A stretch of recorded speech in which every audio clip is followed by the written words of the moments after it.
Hello everyone, welcome back to my channel. आज के lecture में हम पढ़ेंगे कंजेशन पॉलिसीज ऑफ टीसीपी। तो कंजेशन पॉलिसीज ऑफ टीसीपी को देखने से पहले हमें देखना होगा कि कंजेशन पॉलिसीज हम क्यों अप्लाई कर रहे हैं टीसी पे, क्या रीज़न है, क्या सिनेरियो बनता है जिसकी वजह से कंजेशन पॉलिसीज हमें अप्लाई करनी होती है। तो उसे समझने के लिए पहले हम ये केसेस समझते हैं। यहाँ पे हम 3 केसेस डिस्कस करेंगे और देखेंगे कौन से केस में हमें कंजेशन पॉलिसीज की रिक्वायरमेंट होती है और कौन से केसेस में हमें फ्लो कंट्रोल पॉलिसीज की रिक्वायरमेंट होती है। तो देखिए, हम जब टीसीपी पढ़ रहे थे तो हमने एक कॉन्सेप्ट देखा था विंडो साइज का। ठीक है, विंडो साइज क्या होता है? रिसीवर एक्नॉलेजमेंट के साथ एक विंडो साइज भेजता है जिसमें वो बताता है कि उसकी क्या कैपेबिलिटी है, मतलब वो कितना डेटा एक्सेप्ट कर सकता है। लाइक 4 बाइट भेज दिया, 5 बाइट, 8 बाइट या 100 बाइट, वो कितना, जितनी उसकी कैपेसिटी होती है उसके अकॉर्डिंगली वो डेटा सेंड करता जाता है। ठीक है, लेकिन देखो ये तो आप क्या बता रहे हो, रिसीवर की कैपेबिलिटी बता रहे हो, लेकिन डेटा आपका कहाँ से कहाँ सेंड हो रहा है? थ्रू द चैनल और through the network data send हो रहा है फ्रॉम सेंडर टू रिसीवर। तो ये विंडो साइज से आपको नेटवर्क की रिसीवर की कैपेबिलिटी तो पता चल रही है, बट इस चैनल की भी तो कुछ कैपेबिलिटी होगी, चैनल की भी तो कोई कैपेसिटी होगी। ऐसा तो नहीं है ना कि जैसे सपोज जो रिसीवर है उसकी कैपेसिटी है कि वो 100 बाइट एक्सेप्ट कर सकता है एट अ टाइम। ठीक है, लेकिन सपोज आपकी चैनल की कैपेसिटी तो 50 बाइट्स ही है, मतलब चैनल पे तो आप at a time 50 byte data he transfer कर सकते हो। तो सेंडर के पास तो एक्नॉलेजमेंट आई कि विंडो साइज वो 100 बाइट एक्सेप्ट कर सकता है, और सेंडर के पास सपोज डेटा भी था तो उसने 100 बाइट का डेटा इस पे सेंड कर दिया चैनल पे, बट चैनल की कैपेसिटी तो कितनी थी? 50 बाइट। तो इस केस में क्या हो जाता है, आपका कंजेशन आने की पॉसिबिलिटी बढ़ जाती है। ठीक है, तो ये हो जाता है केस, एक तरीके से देखा जाए तो कंजेशन पॉलिसी का। इसका मतलब जब सेंडर डेटा सेंड कर रहा है तो वो रिसीवर के विंडो साइज के साथ साथ कंजेशन विंडो, इसको हम जो चैनल की कैपेसिटी उसको हम कहेंगे कंजेशन विंडो भी देखेगा, तब वो अपना सॉफ्टवेयर जो सेंडर विंडो साइज है उसको सेट करेगा। यानी कि हम यहाँ पे जब डेटा को सेंड कर रहे हैं तो हम सिर्फ रिसीवर का विंडो साइज नहीं देखेंगे, हम कंजेशन विंडो भी देखेंगे कि कितने की है, और फिर इन दोनों में से जो मिनिमम होगा हम उसको सेलेक्ट करेंगे from the side of sender window size. Okay, अब देखिए ये तो सिनेरियो ही मैंने आपको बता दिया, आप समझते हैं इसको कैसे करते हैं। ओके, देखिए यहाँ पे मैंने कहा कि सेंडर विंडो कैसे सिलेक्ट होगा, minimum of receiver window comma congestion window. अब यहाँ आप देखिए जो यहाँ पे इसको हमने सेलेक्ट कर लिया है, कितना है हमारा कंजेशन विंडो है 500 का। ठीक है, जैसे राउटर फर्स्ट है उसकी मैक्सिमम लिमिट 1000 है, इसकी मैक्सिमम लिमिट 1500 है, सॉरी इसकी मैक्सिमम लिमिट 500 है। ठीक है, इसकी मैक्सिमम लिमिट 1500 है। तो इन तीनों में से कंजेशन विंडो हमें 500 ही सेलेक्ट करना पड़ेगा जो मिनिमम होगा, क्योंकि कहीं यहाँ पर जब ये डेटा चलो 1000 से यहाँ पे तो सेंड हो जाएगा, लेकिन यहाँ आके क्या हो जाएगा, कंजेस्टेड हो जाएगा। तो हमने मिनिमम जो वैल्यू है उसको सेलेक्ट कर लिया। ठीक है, जो रिसीवर विंडो की होती है। यहाँ पे रिसीवर विंडो या फिर जो भी कंजेशन विंडो है वो हमने यहाँ पे कंजेशन विंडो जो चैनल है, क्योंकि रिसीवर तो ये है हमारा। ठीक है, हम रिसीवर की जो लिमिट है वो तो हम कह रहे हैं कि 1500 है। ठीक है, लेकिन जो हमारी चैनल की कैपेसिटी है या चैनल का जो कंजेशन विंडो है वो तो सिर्फ 500 है। तो उस केस में हम किसको सेलेक्ट करेंगे? मिनिमम क्या होगा, 1500 और 500 में से 500, और ये किसका साइज है? कंजेशन विंडो का साइज है। तो सेंडर कितना डेटा सेंड करेगा? 500 बाइट्स ऑफ डेटा सेंड करेगा। अब देखो यहाँ पे 3 केसेस हो सकते हैं, या तो रिसीवर विंडो और कंजेशन विंडो दोनों इक्वल हो जाए, या फिर रिसीवर विंडो की वैल्यू जो है वो काफी कम हो आपकी कंजेशन विंडो से, या फिर जो कंजेशन विंडो है वो बहुत छोटा हो आपका रिसीवर विंडो साइज से। यानी कि चैनल की कैपेसिटी बहुत कम हो रिसीवर विंडो से, या फिर दोनों की कैपेसिटी इक्वल हो, या फिर जो रिसीवर विंडो है उसकी कैपेसिटी कम हो आपकी चैनल की कैपेसिटी से। तो अब देखिए कैसे करेंगे इसको। सबसे पहले वाला केस देखते हैं हम, जब रिसीवर का विंडोज और कंजेशन विंडो दोनों इक्वल है। दोनों इक्वल है तो इसमें से सेंडर विंडो कोई भी वैल्यू ले सकता है, चाहे वो रिसीवर विंडो ले सकता है चाहे वो कंजेशन विंडो ले सकता है। ठीक है, तो इस केस में तो आपको यहाँ पे यहाँ पे आपको कंजेशन नहीं अकर होगा। कंजेशन अकर क्यों नहीं होगा? क्योंकि दोनों की ही कैपेसिटी सेम है, चैनल की कैपेसिटी भी उतनी है जितनी रिसीवर की कैपेसिटी है। तो data as it is send हो जाएगा। जैसे देखो सेंडर ने सेंड किया सबसे पहले 1000 टू 1999, यानी कि उसने 2000 सीक्वेंस सेंड करे। तो रिसीवर साइड से उसको एक्नॉलेजमेंट मिल गई 2000 की, और उसने अपना विंडो साइज क्या कर लिया? 500। ठीक है, विंडो साइज यहाँ पे उसने कर लिया अपना 500, ठीक है, जबकि और आपका कंजेशन विंडो भी अभी हम कह रहे हैं कि यहाँ पे 500 है, तो दोनों दोनों इक्वल है, इसलिए कोई दिक्कत की बात नहीं है इसमें। तो अब क्या करेगा, सेंडर विंडो जो अपने आप को रिसीवर विंडो या कंजेशन विंडो किसी के भी इक्वल कर सकता है। तो अब वो कितना डेटा सेंड करेगा, 500 बाइट्स का सीक्वेंस सेंड कर देगा। फिर वापस आपकी एक्नॉलेजमेंट आएगी उन 500 बाइट्स की, तो 2000 से 2499 तक सेंड हो जाएगा। फिर इसकी एक्नॉलेजमेंट आई आपके पास 2500 की एक्नॉलेजमेंट आई, और अब विंडो साइज इसने कितना दे दिया, सपोज 400। तो यहाँ पे कंजेशन विंडो का साइज भी सपोज अगर यहाँ 400 हुआ तो डेटा सेंड हो जाएगा यहाँ से। तो 2500 टू 2899 तक का सीक्वेंस यहाँ सेंड हो जाएगा। तो इस केस में, इस तरीके के सिनेरियो में तो आप क्या यूज करते हो, फ्लो कंट्रोल पॉलिसी। क्यों? क्योंकि सेंडर जो है अकॉर्डिंग टू रिसीवर अपना डेटा का फ्लो कंट्रोल करके रख रहा है, ठीक है। अब दूसरा केस क्या हो सकता है कि आपका सपोज जो रिसीवर विंडो है उसकी वैल्यू काफी छोटी है आपके कंजेशन विंडो से। मींस आपकी चैनल की कैपेसिटी तो बहुत हाई है, चैनल तो काफी डेटा एक साथ ले सकता है ना, ट्रांसफर करने के लिए। लेकिन जो रिसीवर है, जिसको डेटा रिसीव होना है, उसकी कैपेसिटी क्या है, काफी कम है। तो उस केस में भी ये वाली वैल्यू मिनिमम होगी। तो सेंडर विंडो किसके अकॉर्डिंगली सेट होगा, रिसीवर विंडो के अकॉर्डिंगली, ठीक है। तो यहाँ पे आप देखिए, सपोज सबसे पहले ये सेंडर विंडो है, यहाँ पे कंजेशन विंडो है आपका 2000 बाइट्स, लेकिन जो रिसीवर विंडो है वो आपका 1000 ही है। तो आपको किसके अकॉर्डिंग विंडो साइज सेलेक्ट करना पड़ेगा, रिसीवर विंडो के अकॉर्डिंग, ठीक है। और उसके अकॉर्डिंग ही आप अपना डेटा यहाँ पे सेंड करोगे। तो इस केस में भी कौन सी पॉलिसीज अप्लाई होंगी, फ्लो कंट्रोल, क्योंकि इसमें चैनल की तो कोई दिक्कत है नहीं ना, चैनल की कैपेसिटी तो हाई है, चैनल तो काफी डेटा एक्सेप्ट कर सकता है। लेकिन रिसीवर जो है, यानी जो आपका डेस्टिनेशन है, उसका साइज कम है, इसलिए यहाँ पे आप क्या करोगे, अपना डेटा जो है रिसीवर के अकॉर्डिंग भेजोगे। तो यहाँ पे भी आपकी फ्लो कंट्रोल पॉलिसीज अकर होंगी। कंजेशन की पॉलिसीज कब अकर होती हैं, जब आपका चैनल की कैपेसिटी कम हो। क्योंकि कंजेशन आपको कहाँ मिलेगा, सेंडर या रिसीवर पे थोड़ा कंजेशन मिलता है, कंजेशन तो हमें कहाँ मिलता है, इस नेटवर्क पे।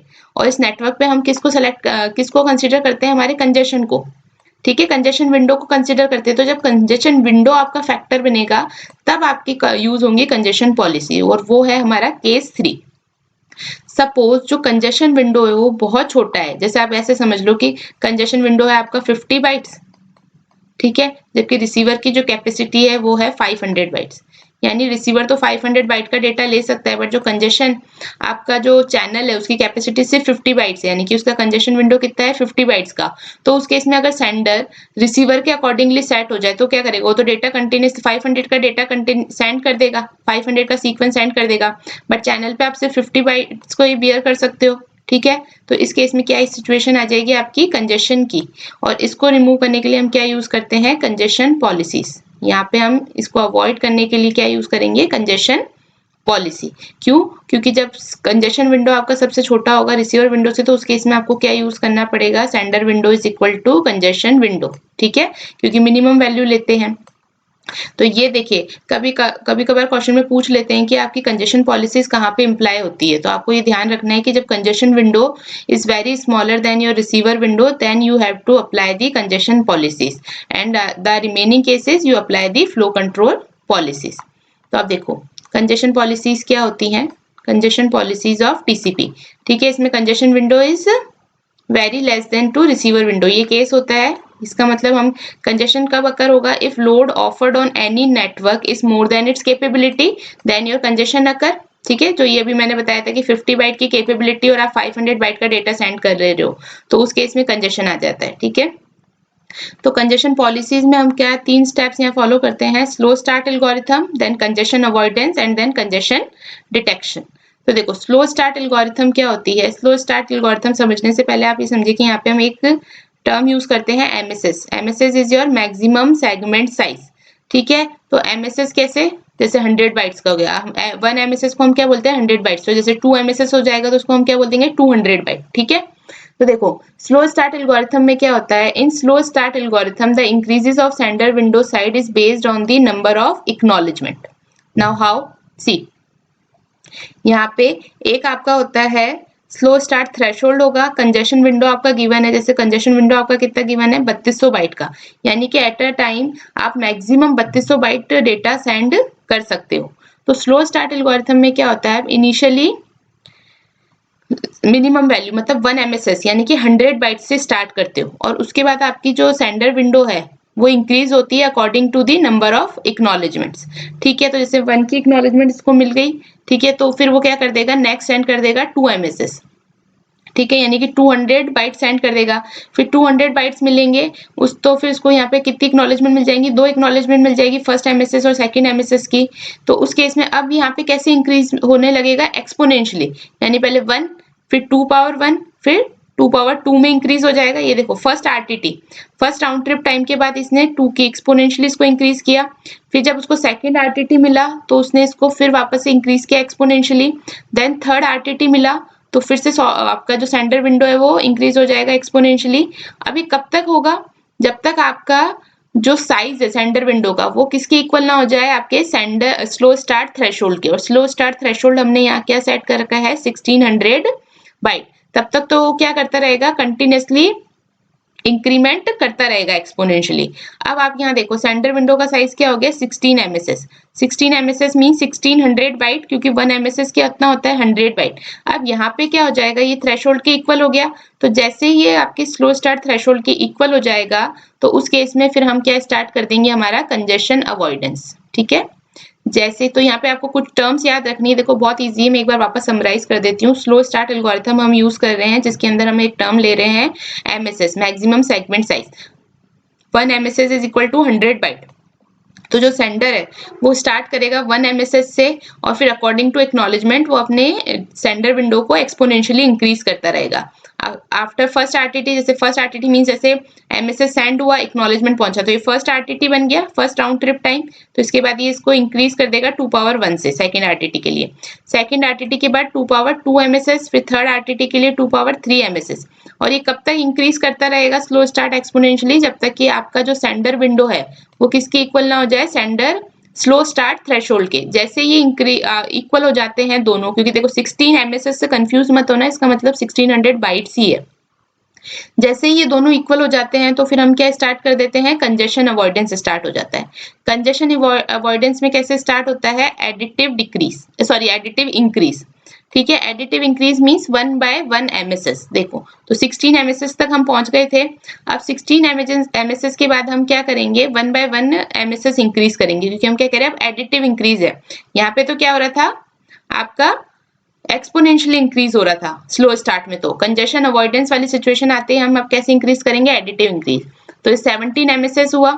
ठीक है, सबसे पहले इसने 17 MSS को सेंड किया, इसकी एक्नॉलेजमेंट मिली।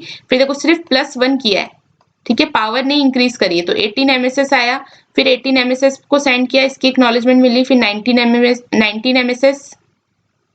इस तरीके से हम सेंड करते जाएंगे, कब तक, जब तक कि हमारी कंजेशन विंडो की कैपेसिटी पे हम इंक्रीज नहीं हो जाते। तो हमारी कंजेशन विंडो की कैपेसिटी कितनी थी, 3200 बाइट। ठीक है, तो ये आपने क्या करा, सेंडर विंडो इंक्रीज होता गया और ये अब किस पे पहुंच गया, कंजेशन विंडो की कैपेसिटी पे। ठीक है, अब देखो यानी कि अगर अब 3200 से ज्यादा अगर आपने डेटा सेंड किया तो क्या आ जाएगी, आपकी कंजेशन आ जाएंगे, क्योंकि लोड जो आप ऑफर कर रहे हो चैनल को वो चैनल की कैपेसिटी से ज्यादा हो जाएगा। तो उस केस में क्या हो जाएगा, कंजेशन आ जाएगा। कंजेशन आने का मतलब है कि कुछ पैकेट्स आपके ड्रॉप होंगे। अब यहाँ पे आपके दो केसेस हो सकते हैं, या तो जो आपके पैकेट्स हैं वो कंटिन्यूसली ड्रॉप हो रहे हो, है ना, या फिर क्या हो सकता है कि कुछ पैकेट्स ड्रॉप होने के बाद आपका डेटा एक्सेप्ट होना स्टार्ट हो जाए वापस से। तो दो केसेस बनते हैं यहाँ पे कंजेशन के, एक तो वीक पॉसिबिलिटी बनती है कंजेशन की और एक स्ट्रॉन्ग पॉसिबिलिटी बनती है। तो अब हम वो देखते हैं कैसे बनेगी। तो कंजेशन अवॉइडेंस में देखो, in congestion avoidance the increase of sender window size is based on the RTT। ठीक है, एक RTT आया तो ये इंक्रीज हुआ, फिर दूसरा RTT आया फिर ये इंक्रीज हुआ। At one point of time if the data is lost, now ये वाला हम समझ यहाँ पे कंसिडर करें कि it's this point of time your data is lost. Now suppose if your data is continuously losing until the global timer expire, ठीक है, then we can treat as a strong possibility of congestion। ठीक है, यहाँ पे आपका एक timer चलेगा और आपका डेटा अगर कंटिन्यूसली लॉस्ट होता है, हो रहा है, जैसे यहाँ पे देखो ये टाइमर स्टार्ट रहता है, तो इस टाइमर के अंदर अगर आपका डेटा कंटिन्यूसली लॉस्ट हो रहा है, यहाँ पे देखो ये 3200 वाला पैकेट 33, 34, 35, 36 सारे डेटा कंटिन्यूसली लॉस हो रहे हैं और आपका ग्लोबल टाइमर एक्सपायर हो गया। ठीक है, ग्लोबल टाइमर एक्सपायर होते ही आप क्या कंसीडर कर लोगे, क्योंकि कंटिन्यूसली डेटा लॉस हो रहा था तो ये कौन सी पॉसिबिलिटी बन गई, स्ट्रॉन्ग पॉसिबिलिटी। इसके केस में आप सेंडर विंडो को वापस रीसेट किस पे कर दोगे, 1 MSS पे। ठीक है, यानी कि अब वापस डेटा किससे सेंड होगा 1 MSS से, ठीक है। और फिर अप्लाई कर देंगे वापस पे स्लो स्टार्ट, यानी एक्सपोनेंशियली इंक्रीज करेंगे स्लो स्टार्ट थ्रेशोल्ड तक, फिर कंजेशन अवॉइडेंस पॉलिसी यहाँ पे अप्लाई कर देंगे। जबकि जो हमारी वीक पॉसिबिलिटी ऑफ कंजेशन है उसमें क्या होता है कि जैसे सपोज 3200 वाला पैकेट लॉस हुआ, 33 वाला हुआ, 34 हुआ, after 3 loss again your data is start to accepted, ठीक है। देखो, if data is lost and data is accepting after the 3 duplicate AC case, this is your weak possibility of congestion. यहाँ पे क्या हुआ, 3 आपके लॉस्ट हुए थे, उसके बाद आपका क्या हो गया, वापस से यहाँ पे डेटा एक्सेप्ट होना स्टार्ट हो गया। तो इस केस में ये कौन सी पॉसिबिलिटी हो जाती है, आपकी वीक पॉसिबिलिटी। तो इस केस में आप सेंडर विंडो को 1 MSS पे रीसेट नहीं करते हो। यहाँ पे जहां से आपका लॉस्ट होना स्टार्ट हुआ था, यानी 3200 से स्टार्ट हुआ था, तो यहाँ पे आप क्या कर देते हो, इसको जस्ट हाफ कर दोगे। तो सेंडर विंडो कितना हो जाएगा, 3200/2 विच इज योर 1600, और 1600 पे वापस आके आप क्या करोगे, यहाँ पे कंजेशन अवॉइडेंस को अप्लाई करोगे, ठीक है। कंजेशन अवॉइडेंस को यहाँ पे अप्लाई करेंगे। फिर अगर आगे कोई लॉस होता है तो आप चेक करोगे कि वीक है या स्ट्रॉन्ग है, और उसके अकॉर्डिंगली यहाँ पे वर्क करोगे। तो यहाँ पे क्या ध्यान रखने की जरूरत है कि वीक पॉसिबिलिटी क्या होती है और स्ट्रॉन्ग पॉसिबिलिटी क्या होती है, ठीक है। और यहाँ पे जो पॉलिसीज है उसमें स्लो स्टार्ट एल्गोरिथम का क्या मतलब है, स्लो स्टार्ट कब तक आपको रखना है, कब तक आपको एक्सपोनेंशियली इंक्रीज करना है सेंडर विंडो को, कब स्टॉप करना है, जब वो एसएस थ्रेशोल्ड यानी स्लो स्टार्ट थ्रेशोल्ड के इक्वल हो जाए, और उसके बाद फिर क्या आपको स्टार्ट करना है, कंजेशन अवॉइडेंस। कंजेशन अवॉइडेंस में 2 सिचुएशंस आएंगी, वीक पॉसिबिलिटी की और स्ट्रॉन्ग पॉसिबिलिटी की। दोनों पॉसिबिलिटीज क्या होती हैं, दोनों पॉसिबिलिटी के केस में आपकी सेंडर विंडो साइज क्या रीसेट होती है, ये आपको पता होना चाहिए इसमें, ठीक है। तो इससे में कई बार ये क्वेश्चन पूछ लेते हैं कि आपकी कैसी पॉलिसी है, कि आपको सपोज दे रखी है कि भाई ये आपकी स्ट्रॉन्ग पॉसिबिलिटी यानी कि डेटा कंटिन्यूअसली लॉस हो रहा है, तो उस केस में आपका सेंडर विंडो साइज क्या होगा, और अगर वीक पॉसिबिलिटी है तो उस केस में आपका सेंडर विंडो साइज क्या होगा। तो आई होप ये आपको समझ में आया होगा। इसके बाद हम जो अब नेक्स्ट पढ़ेंगे वो हम पढ़ेंगे एप्लीकेशन लेयर, जो हमारी फर्स्ट लेयर होती है सेंडर साइड पे, ठीक है। और उसको हम पढ़ेंगे। ये हमारा ट्रांसपोर्ट लेयर कंप्लीट हो गया है। आई होप आपको लेक्चर्स अच्छे लगे होंगे। प्लीज अच्छे लगे तो चैनल को लाइक कीजिए, सब्सक्राइब कीजिए, शेयर कीजिए सबके साथ। Thank you.